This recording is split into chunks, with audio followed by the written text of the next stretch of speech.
নমস্কার সবাইকে তিলোত্তমা ঘরকন্যা একটি ব্লগে আপনাদের স্বাগত জানাই। আজকে একটা অসাধারণ রেসিপি আমি নিয়ে চলে এসেছি। রবিবার আজ এই দই আর একটু মেথি দিয়ে, কাসুরি মেথি দিয়ে আজকে চিকেন বানাবো। ভীষণ সুন্দর খেতে হবে এই চিকেনটা। এই দইয়ের মধ্যে একটু লঙ্কা গুঁড়ো, একটু হলুদ, একটু জিরে গুঁড়ো, ধনে গুঁড়ো, একটু চাট মশলা দিয়ে দইটাকে ভালো করে রেখে দেবো আলাদা করে মেখে। আর এই কাসুরি মেথি যে নিয়েছি, কাসুরি মেথিটা দিয়ে চিকেনটা হবে। দুর্দান্ত স্বাদের এই চিকেন একবার হলেও বাড়িতে ট্রাই করে দেখবেন, ভীষণ সুন্দর খেতে হয়। আর শুকনো লঙ্কা খানিকটা ভিজিয়ে আমি রেখে দিয়েছি, ওটা মশলার সঙ্গে বেটে নেব। আর এই সমস্ত মশলাপাতি নিয়ে নিয়েছি, যেগুলো লাগবে নেব আর যেগুলো না লাগবে ঢেকে রেখে দেবো। এবার একটা কড়াইয়ের মধ্যে গোটা গরম মশলা ভালো করে ফোড়ন দিয়ে গোটা গোটা পেঁয়াজ ভালো করে ভেজে নিচ্ছি। পেঁয়াজগুলো একটু বড় বড় সাইজেরই কাটা, সঙ্গে 2-4টে কাজু, একটু আদা রসুন, আদা স্লাইস করে দিয়েছি, একটু রসুন আর একটু কাজু, একটু কাসুরি মেথি যেটা রেখেছিলাম প্লেটের মধ্যে আগে থেকে, আর ভিজিয়ে রাখা সেই শুকনো লঙ্কাগুলো দিয়ে ভালো করে মশলাটা আমি ভেজে নেব। এই মশলাটা ভাজার ওপরেই নির্ভর করছে মাংসের টেস্টটা। খুব সুন্দর খেতে হয়, এত ভালো ফ্লেভার, একটা রিচ ফ্লেভার আসবে এই শুকনো লঙ্কা আর এই কাসুরি মেথিটা ভেজে নেওয়ার কারণে। অবশ্যই একবার হলেও বাড়িতে ট্রাই করে দেখবেন, ভালো খেতে হয় মাংসটা। ব্যাস বড় বড় করে পেঁয়াজ মশলা সমস্ত ভালো করে লাল লাল করে আমি ভেজে নিচ্ছি। নিয়ে এবারে এই মশলাটাকে ঠান্ডা করে নিতে হবে, তারপরে মিক্সিতে পেস্ট করতে হবে। এত বড় বড় পেঁয়াজ, এত বড় বড় লঙ্কা কিন্তু মাংসের মধ্যে যাবে না, এটা টোটালটাই বাটা হবে, বাটা মশলাই হবে। ব্যাস হয়ে গেছে। একটা থালার মধ্যে আমি ঢেলে ঠান্ডা করে নিয়েছি, নিয়ে একটা মিক্সিং জারের মধ্যে দিয়ে ভালো করে এটা জল দিয়ে আমি পেস্ট করে নেব। এই রিচ মাংসটা একবার হলেও রান্না করে দেখবেন, অপূর্ব খেতে হয়। ভাত, রুটি, পোলাও আপনি যার সঙ্গেই খাবেন তার সঙ্গেই যাবে। আর এত ভালো ধাবা স্টাইল হয়, ধাবা স্টাইল চিকেনের মতো একদম খেতে হয়। এই যে দইটা রেখেছিলাম মশলা দিয়ে, যে সেই দইটা মেখে রেখেছিলাম সেটা ভালো করে ওর মধ্যে দিয়ে দিলাম, দিয়ে ভালো করে পেস্ট করে নেব আমি মশলাটা। এই মশলাটা কিন্তু অনেকটা পরিমাণ হয়ে যাবে, যেহেতু পেঁয়াজটা দেওয়া রয়েছে ওই কারণে। ব্যাস এই যে 1 কেজি মতো চিকেন আমি নিয়ে নিয়েছি, এদিকে ভালো করে ধুয়ে আর জল ঝরিয়ে রেখে দিয়েছিলাম, যে যাতে চিকেনের গায়ে একটুও জল না থাকে। যেহেতু তেলে ভাজা হবে এই চিকেনটাকে, এবার তেলে আমি ভাজবো। কড়াইয়ের মধ্যে সাদা তেল দিলাম, দিয়ে 2 চামচ মতো আমি 2 টেবিল স্পুন মতো আমি ঘি দিয়ে দিলাম, দিয়ে ভালো করে এটা হিট হবে, তেলটা ঘিটা একসঙ্গে, তখন আমি চিকেনগুলো একে একে দিয়ে আমি ভেজে নিচ্ছি। চিকেনগুলো খুব ভালো করেই ভাজতে হবে, যাতে চিকেনের কোনো গন্ধ না থাকে।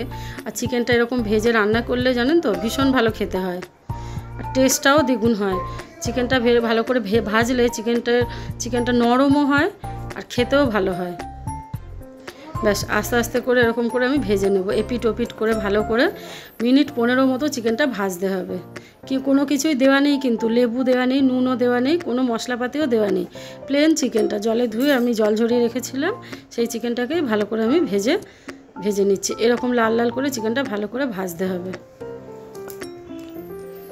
ব্যাস চিকেন ভাজা আমার অলমোস্ট ডান। এবার একে একে সমস্ত চিকেনগুলোকে আমি তুলে নিচ্ছি। মাংসগুলো ভেজে রান্না করলে খেতেও ভালো হয় আর রান্নাটা দেখতেও খুব সুন্দর হয়।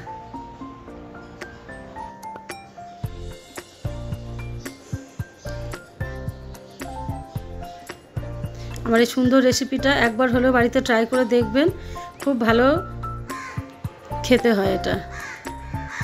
ব্যাস হয়ে গেছে চিকেনগুলো ভাজা। এবার ওই চিকেন ভাজা যে তেলটা বেঁচেছিল দেখেছেন, এই তেলটার মধ্যে সমস্ত মশলাটা দিয়ে ভালো করে মশলাটা আমি সুন্দর করে কষিয়ে নেব। এই মশলাটা কষতে হবে অনেকক্ষণ ধরে, যতক্ষণ না মশলার উপর থেকে তেল ছেড়ে আসবে ততক্ষণ এটাকে কষতে হবে। যেহেতু কাজু বাদাম দেওয়া রয়েছে, তাড়াতাড়ি ঝোলটা টেনে নিলেও যতক্ষণ তেল ছাড়বে ততক্ষণ মশলাটা সুন্দর করে কষাতে হবে। কষাতে বলি, আপনারা যদি এই ভিডিওটা ফেসবুক পেজ থেকে দেখেন তো অবশ্যই পেজটাকে ফলো করে দেবেন, আর একটা লাইক কমেন্ট শেয়ার করে দেবেন, যে আমার রেসিপিগুলো কেমন লাগছে অবশ্যই জানাবেন। আর যারা ইউটিউব থেকে দেখছেন তারা চ্যানেলটাকে সাবস্ক্রাইব করে দেবেন, আর পাশে থাকা বেল আইকনটা অবশ্যই প্রেস করে দেবেন। যখন নতুন নতুন ভিডিও আমি আপলোড করব তখন আপনাদের কাছে সবার আগে নোটিফিকেশান চলে যাবে। ব্যাস একটু ফ্রেশ ক্রিম দিয়ে দিলাম আর একটু নুন, স্বাদ মতো নুন, যে যেরকম পরিমাণ নুন খান সেরকমই নুন দেবেন। দিয়ে ভালো করে মশলাটাকে কষাতে হবে। এই মশলাটা ফাটবে যেহেতু কাজু দেওয়া রয়েছে, ওই কারণে। মশলা কষানো আমার হয়েও গেছে। এবারে আমরা যেহেতু এর মধ্যে আলু দেওয়া হয় না, কিন্তু আমি আলু দিয়েছি যেহেতু আমাদের আলু খায় মাংসের মধ্যে, আমি আগেও বলেছি। তো ওই জন্য 4টে ছোটো ছোটো গোটা আমি আলু দিয়ে দিয়েছি, যেটা মাংসের সঙ্গেই কষানো হয়ে যাবে। এবার মাংসটাকে মশলার সঙ্গে ভালো করে কষতে হবে, খুব ভালো করে, যতক্ষণ মানে সময় হাতে নিয়ে এই মাংসটাকে কষতে হবে।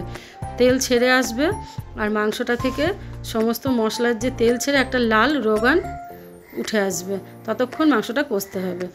আমি চাপা দিয়ে মোটামুটি 20 মিনিট মতো মাংসটা আমি কষেছি। দেখেছেন লাল একটা যে রোগানটা ওপরে উঠে এসেছে, এটাতে বোঝা গেল যে মাংসটা মোটামুটি অর্ধেকের বেশি কষা হয়ে গেছে। আবার চাপা দিয়ে এটাকে কষতে হবে সুন্দর করে। এটা যে কোনো অনুষ্ঠান বাড়িতেও এরকম রান্না করে মানুষকে পরিবেশন করলে ভীষণ খুশি হবে মানুষ। এরকম একটা মাংস রান্না করলে জন্মদিনে, ছোটোখাটো অনুষ্ঠান বাড়িতে এরকম মাংস রান্না করলে মানুষ খেয়ে তৃপ্তিও পাবেন, আর চিকেন প্রেমীরা যারা চিকেন লাভার তারাও ভীষণ খুশি হবেন। ব্যাস হয়ে গেছে। একটু গরম জল ওপর দিয়ে আমি দিয়ে দিলাম যাতে আলুটা সিদ্ধ হয়ে যায়, মাংসটা সিদ্ধ হয়ে যায়। এটা বেশি ঝোল হবে না, একটু গ্রেভি থাকবে অল্প। ব্যাস আবার চাপা দিয়ে দিলাম। চাপা দিয়ে চিকেনটা মোটামুটি রান্না করতে হবে। অনেকটা জল টেনে নিয়েছে, ঝোলটা গা মাখায় থাকবে। এটা আরও টেনে যাবে, যখন ঠান্ডা হবে তখন মাংসটা আরও ঝোলটা টেনে যাবে। এবার হাফ মুসাম্বি, এই ফ্লেভারটা ভীষণ সুন্দর যায় এর মধ্যে। হাফ মুসাম্বি ভালো করে চিপে নামানোর আগে ভালো করে রসটা দিয়ে দিতে হবে। দিয়ে আবার আমি ঢাকনাটা চাপা দিয়ে দেবো পরে। দিয়ে স্লাইস করে যে মুসাম্বি রেখে দিয়েছিলাম কেটে, সেগুলো দিয়ে দিলাম। এই মাংসটার মধ্যে আমি এক্সট্রা করে চিনি ব্যবহার করিনি, যেহেতু লেবুর রসটা দিলাম। এই লেবুর রসের মধ্যে যে মিষ্টিটা আছে সেটা এর মধ্যে অ্যাডজাস্ট করে নেবে, স্বাদটা দ্বিগুণ বেড়েও যাবে। মুসাম্বির যে একটা ফ্লেভার, সেই ফ্লেভারটাও আসবে। ব্যাস আমার মাংস রান্না হয়ে গেছে। মুসাম্বি চিকেন বা মুসাম্বিও বলতে পারেন, আপনারা ইচ্ছা মতো নাম দিয়ে রান্নাটা করতে পারেন। তবে যাই নাম দিন না কেন, রান্নাটা কিন্তু ভীষণ সুন্দর, উপভোগ্য। একবার হলেও বাড়িতে ট্রাই করে দেখবেন। আর ভিডিওটা যদি ভালো লাগে একটা লাইক, কমেন্ট, শেয়ার করে দেবেন।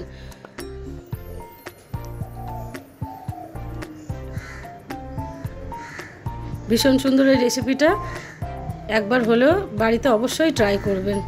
অনুরোধ রইল। আপনারা সবাই ভালো থাকবেন, সুস্থ থাকবেন আর সাবধানে থাকবেন। আর এরকম ভালো ভালো রান্না যদি আপনারা দেখতে চান তো অবশ্যই কমেন্ট করে আমাকে জানাবেন কী রান্না আপনারা দেখতে চান।